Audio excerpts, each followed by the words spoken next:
প্রবাসে আসলে আমরা বাস্তব জীবনের অনেক কিছু শিখি, এটা কিন্তু বাস্তব। তো আমরা যারা প্রবাসে আছি আমরা আসলে এটা বাস্তবতা এখন উপলব্ধি করি। যেমন আমি আগে যখন সাউথ আফ্রিকাতে ছিলাম, ওইখানে আমি যখন চাকরি করতাম বা জব করতাম আর কি, তো ওই সময় আমি ওখানে দোকানটা খুলতাম, মানে 6টা বাজে দোকান খুলতাম, 8টা 9টার দিকে আমাদের দোকান আবার বন্ধ হয়ে যেত। সাউথ আফ্রিকার কথা বলতেছি। কিন্তু সৌদি আরবে আসার পরে আসলে বাস্তব চিত্র দেখতেছি আর কি।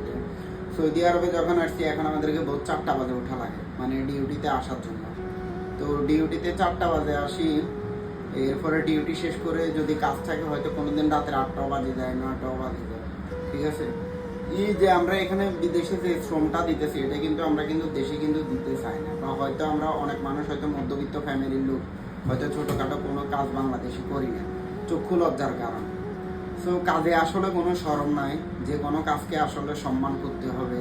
এটা হচ্ছে গিয়ে বাস্তবতা। আপনি যদি শ্রম না দেন কেউ আপনাকে একবেলা ভাতও খাওয়াবে না, এটা হচ্ছে বাস্তবতা। কেউ কিন্তু আপনার খবরও নিবে না।